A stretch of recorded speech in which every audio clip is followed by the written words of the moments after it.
우리가 예수님을 인격적으로 만나 예수님을 믿게 되면 우리 안에 일어나는 가장 확실한 변화가 하나님에 대한 갈망입니다. 또한 예배에 대한 갈망이죠. 하나님을 아는 눈이 뜨이게 되면 예배도 찬양도 저절로 되게 되는 것입니다. 우리에게 분명히 돈이나 또 건강이나 직장이나 집이나 다 있어야 하고 중요합니다. 하지만 우리에게 정말로 필요하고 가장 중요한 것은 하나님을 아는 것입니다. 중요한 사실은 구원받은 사람, 진짜 하나님의 자녀에게는 기뻐 뛰면서 큰 소리로 하나님께 찬양할 은혜가 있다는 것입니다. 그런데도 왜 많은 사람들이 예배의 감격이나 기쁨 또 찬양의 즐거움을 누리지 못하는 것일까요? 그것은 이 세상 사는 동안에 먹고 사는 문제, 이 땅의 문제에 매여 살고 또 눈으로 보고 귀로 듣는 것만 전부인 줄로 알고 살다 보니 그 영이 묶여 있기 때문입니다. 그 영이 삶의 문제에 눌려 있다는 것이죠. 사랑하는 성도 여러분, 우리가요 더 이상 예배 드릴 수 없는 상황에 가서 내 안에 예배에 대한 갈망이 있다는 것을 알게 되면 안 됩니다. 이미 우리의 영은 우리가 느끼지 못할 수 있지만 우리의 영은 하나님을 갈망합니다. 우리의 영은 하나님을 진정으로 예배하고 싶어 합니다. 왜냐하면 우리의 영이 사는 유일한 길은 하나님을 만나는 것이기 때문입니다. 오직 하나님으로부터 내 영이 사는 모든 것이 부어지기 때문이죠. 그러므로 저와 여러분이 예배할 수 있는 기회가 있을 때, 하나님께 은혜 받을 기회가 있을 때 진정한 예배자로 서시는 은혜가 있으시기를 예수님의 이름으로 축복합니다. 그런데요, 하나님은 우리가 지금까지 시편 말씀을 계속해서 읽어왔지만 왜 그렇게 우리에게 하나님을 예배하라고 말씀하시는 것입니까? 우리가 예배하면 하나님께 어떤 신적인 유익이 있기 때문입니까? 물론 하나님은 찬양받기 합당한 분이시고 우리가 마땅히 하나님께 영광을 올려드려야죠. 그러나 그것이 맞는 말이지만 그것이 전부는 아닙니다. 우리를 사랑하시는 하나님께서 아들을 내어주시기까지 우리를 사랑하시는 하나님께서 우리에게 예배하라고 찬양하라고 말씀하셨다면 거기에는 우리에게 유익이 되는 이유가 있는 겁니다. 여러분, 하나님은 우리의 생명이십니다. 예배는 그 생명이신 주님을 더욱 온전히 만나고 누리는 시간입니다. 예배를 통해서 우리의 생명이신 예수로 더욱 충만해지는 거예요. 그러므로 예배는 우리를 위해서 드리라고 말씀하시는 겁니다. 우리의 생명이신 예수로 충만해지라고. 우리의 생명의 근원이신 오직 예수로 우리 안에 온전히 충만해지라고 예배드리라고 하시는 거예요. 중국 단동 조선족 교회에 70이 넘으신 할아버지가 찾아오셨습니다. 북한에서 건너오신 분이에요. 그러더니 그분이 하시는 이야기가 자기는 60년이 넘도록 혼자서만 하나님을 믿었다는 것입니다. 그래서 북한에 살다 보니까 한 번도 하나님 앞에 제대로 예배드리고 마음껏 기도해 본 적이 없다는 거예요. 그래서 하나님 앞에 예배드리고 싶어서 기도드리고 싶어서 이렇게 북한을 탈북했다는 것입니다. 그래서 돈을 얼마 꺼내더니 목사님, 이거 헌금입니다. 저는 60년 동안 11조라는 것을 한 번도 해보지 못했습니다. 이것이 다가 될 수는 없지만 제가 11조 헌금 한번 해보고 싶습니다. 그리고 제가 한 주 동안 이 예배당에 기거하면서 기도할 수 있으면 좋겠습니다. 허락해 주십시오. 이렇게 요청을 하는 거예요. 어떻게 그 요청을 거절하겠습니까? 그래서 허락을 해드렸습니다. 한 주 동안 금식하면서 예배당에서 기도하고 찬송하고 또 기도하고 그러다가 피곤하면 주무시고. 그런데 일주일이 지나자 다시 북한으로 들어가시겠다는 겁니다. 목사님이 하시는 말씀이 아니 여기서 계속해서 같이 신앙생활 하시지요. 그랬더니 아니요, 저는 이제 죽으러 갑니다. 뭘 말하는 겁니까? 예배 한번 제대로 드리고 싶어서, 하나님 앞에 마음껏 기도해보고 싶어서 순교를 각오하고 탈북했던 거예요. 그리고 다시 이제 순교를 각오하고 자기를 부르신 그 땅 북한으로 들어가는 겁니다. 여러분, 예배 한번 드리려고, 주님 앞에 기도 마음껏 해보려고 순교의 각오를 할 수 있는 힘은 도대체 어디에서 나오는 것입니까? 그것은 진정한 예배, 참된 예배, 살아계신 주님을 온전히 예배하는 그 예배에서 부어지는 것입니다. 그 예배를 통하여서 주님으로부터 부어지는 거예요. 바울과 실라가 빌립보 전도를 하다가 감옥에 갇히잖아요. 그런데 그 모든 상황을 압도해버리는 은혜, 그 모든 상황을 압도해버리는 역사는 바로 찬양과 기도 가운데서 나타났습니다. 옥문이 열리고 모든 죄수들의 발과 손목에 매였던 착고가 풀리고, 그럼에도 불구하고 어느 한 사람 그곳에서 도망자가 없었던 역사, 심지어 그곳을 관리했던 간수장까지 구원받고 그 모든 가족들까지 구원받음으로 인하여서 빌립보 교회가 시작되는 역사가 찬양과 기도에서 시작이 되었습니다. 여호사밧 왕 때 세계 연합군이 이스라엘로 쳐들어옵니다. 그 연합군이 스스로 무너지게 만들었던 역사는 하나님을 찬양하는 가운데 일어났습니다. 여러분, 찬양과 전쟁의 승리가 상식적으로 생각할 때 무슨 인과관계가 있습니까? 여러분, 그렇지 않나요? 무슨 강력한 대군이 이렇게 원조를 해준다든지, 아니면 강력한 어떤 군사 무기가 있다든지, 혹은 무슨 제갈량 같이 탁월한 전략가가 있다든지, 뭐 그러면 전쟁의 승리와 인과관계가 있잖아요. 그런데 하나님을 예배하는 것과 전쟁에서의 승리가 무슨 인과관계가 있습니까? 그런데 아셔야 합니다. 여러분, 찬양은요, 하나님을 움직이게 합니다. 예배는 하나님의 마음을 감동시켜서 하나님으로 하여금 일하시게 하는 것입니다. 예수 믿는 사람이라면 그 속에 반드시 하나님께 예배 드리고자 하는 갈망이 있습니다.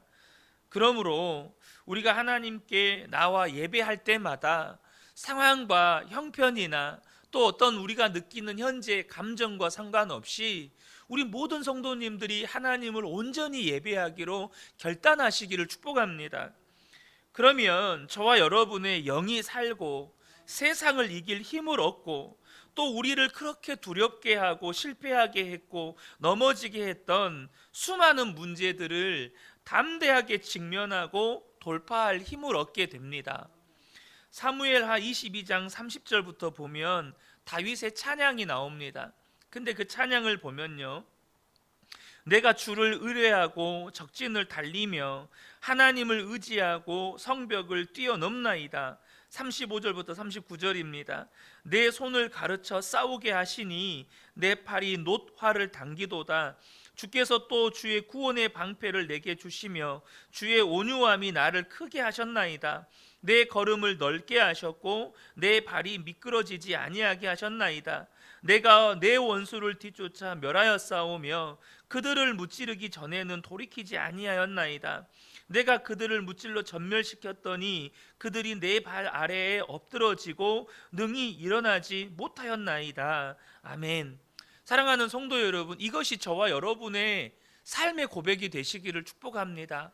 내가 주님을 전심으로 천심으로 예배하였다니 주님께서 내게 힘을 주셔서 내가 그토록 반복해서 넘어졌던 삶의 문제들, 그렇게 나를 좌절시키고 낙심시키고 두려워 떨게 만들었던 그 삶의 문제들을 내가 하나님을 의지함으로 달리고 뛰어넘었습니다.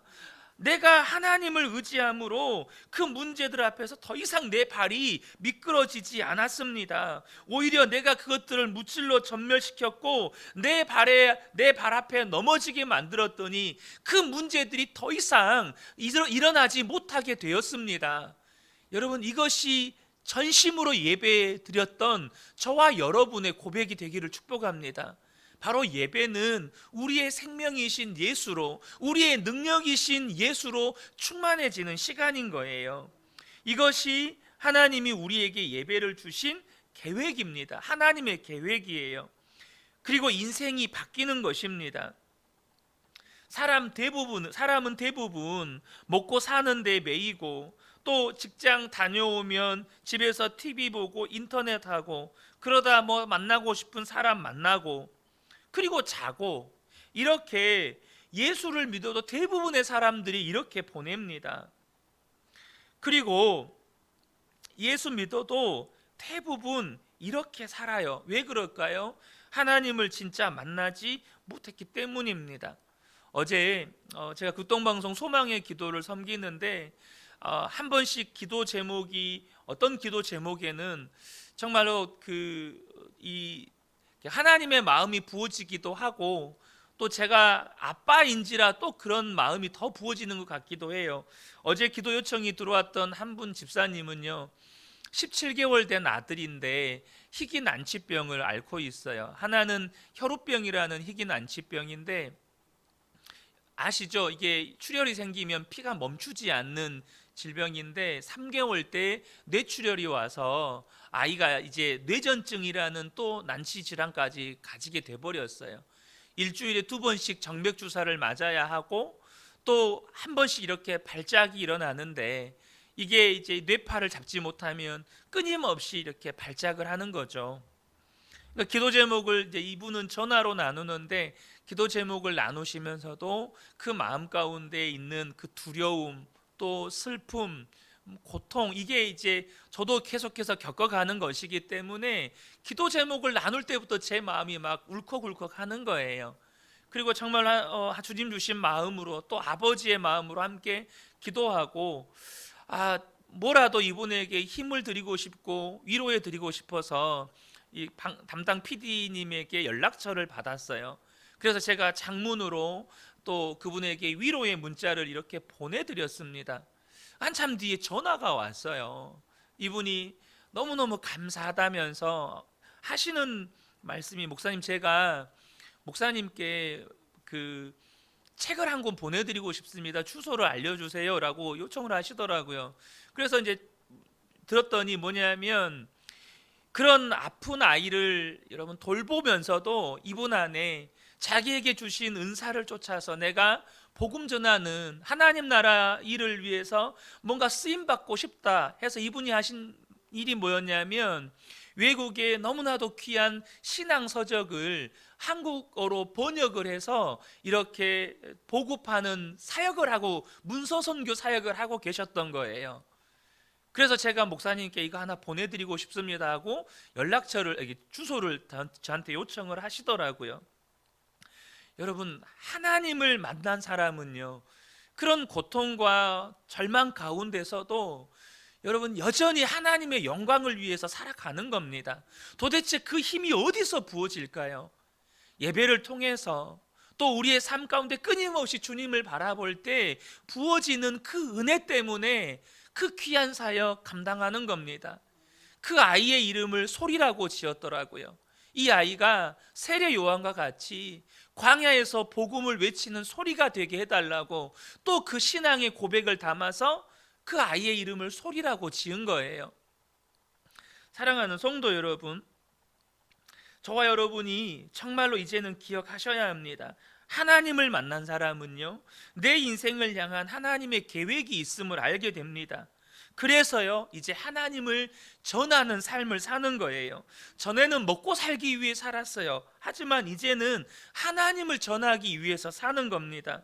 전에는 죽지 못해서 살았어요. 하지만 이제는 하나님의 영광을 위해서 사는 거예요.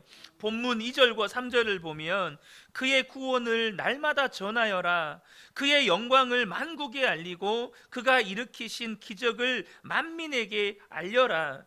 하나님을 알게 되면 누구나 다 이렇게 살고 싶어진다는 겁니다. 또 어제도 제가 소명의 기도를 섬기면서 시간이 부족해서 다 기도를 하지는 못했어요. 근데 또 기억에 남는 기도 제목 짤막했어요. 그게 뭐였냐면 하나님 올해는 꼭 전도의 열매를 맺게 해주세요. 이것이 전부였습니다. 하지만 하나님 올해는 꼭 전도의 열매를 맺게 해주세요라는 그 기도의 제목 가운데 그분 안에 있는 갈망이 엿보이는 거예요. 정말로 하나님 전하고 싶고 예수님 전하면서 살고 싶은 갈망이 엿보이더라고요. 여러분, 왜 이런 소원이 생길까요? 이유는 딱 하나밖에 없습니다. 하나님을 만났기 때문입니다. 하나님이 세상을 심판하실 것을 마지막 때에 구원받을 자와 멸망받을 자가 있음을 알게 되었기 때문이죠. 그래서 이제는 하나님을 전하면서 살고 싶은 겁니다. 그렇게 알게 되었는데 어떻게 안전할 수가 있겠습니까? 13절에 주님이 오실 것이니 주님께서 땅을 심판하러 오실 것이니 숲속의 나무들도 주님 앞에서 즐거이 노래할 것이다. 주님은 정의로 세상을 심판하시며 그의 진실하심으로 뭇 백성을 다스리실 것이다. 여러분, 우리에게 진짜 하나님을 바라보는 눈이 열리셔야 합니다. 하나님 살아 계시고 하나님 나와 함께 계시고 나를 사랑하시는 아버지시고, 여러분 그렇게 이제는 주님을 바라보는 눈이 열리셔야 한다는 거예요. 그런데요, 많은 성도님들 안에 궁금점이 있습니다. 왜 나는 그런 하나님을 알지 못하는 걸까요? 왜 그렇게 함께 계시다는 하나님을 나는 왜 그렇게 경험하지 못하고 사는 겁니까? 하나님을 믿는다고 하면서 실제로 삶은 무신론자 같은 성도들이 참 많습니다. 이유는 하나입니다. 하나님과의 관계에서 문제가 생긴 거예요. 하나님과 관계가 틀어졌다는 것입니다. 하나님 분명히 살아 계시고 하나님은 나를 위해서 독생자까지 아끼지 않고 내어주셨는데, 분명히 나와 함께 계신다고 하시는데 전혀 느끼지도 못하고 경험하지 못하는 거죠. 이유는 하나입니다. 하나님과의 틀어진 관계. 우리가 누구든지 예수를 믿으면 하나님 만날 수 있습니다. 하나님이 그렇게 이미 다 해놓으셨어요. 예수님이 십자가에서 죽으실 때 성소와 지성소를 가로막는 휘장이 위에서 아래로 찢어졌습니다. 이제 하나님과 우리 사이에는 더 이상 가로막는 것이 없어요. 누구든지 예수를 믿으면 하나님과 교제할 수 있게 되었습니다. 우리 안에 이미 증거도 있고 하나님의 역사도 있어요. 우리 안에 하나님을 향한 갈망이 있습니다. 정도의 차이는 있을 수 있지만 하나님의 뜻대로 살고 싶은 갈망은 예수 믿는 사람 누구에게나 있어요. 만약에 없다, 그러면 그 사람은 예수를 믿는 사람이 아닌 거예요. 빌립보서 2장 13절에 너희 안에서 행하시는 이는 하나님이시니 자기의 기쁘신 뜻을 위하여 너희에게 소원을 두고 행하게 하시나니 라고 말씀합니다. 예수를 믿으면 우리 안에 하나님이 기뻐하시는 삶을 살고자 하는 갈망을 누구에게나 주신다는 것입니다. 여러분, 모든 분들이 다 인정하실 거예요. 하나님의 은혜 때문에 우리가 여기까지 온 겁니다. 여러분, 여기엔 다 동의하시잖아요. 하나님의 은혜 때문에 하나님이 나를 붙들고 계셔서, 하나님이 나를 인도하고 계셔서, 하나님이 나를 보호하고 계셔서 내가 여기까지 왔다. 아마 다 고백하실 거예요. 그렇다면 여러분, 저와 여러분이 이제는 기억하셔야 합니다. 하나님이 내 안에 계신다. 나를 인도하고 계시고 붙들고 계신다.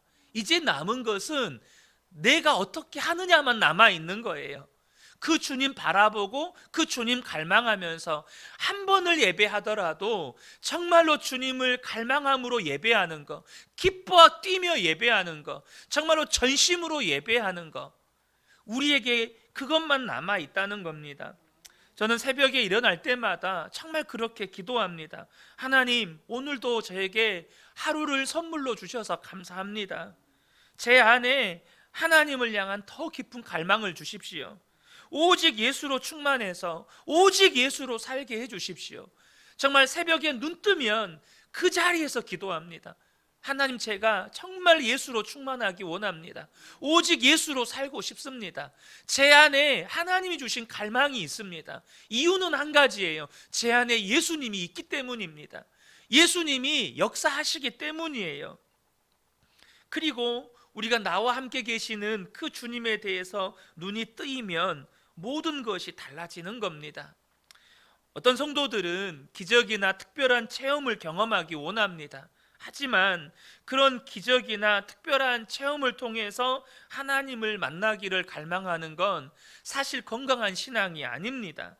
일생에 한 번, 두 번 있을까 말까 한 체험이 절대 우리의 마음이나 우리의 삶을 지탱하지 못합니다.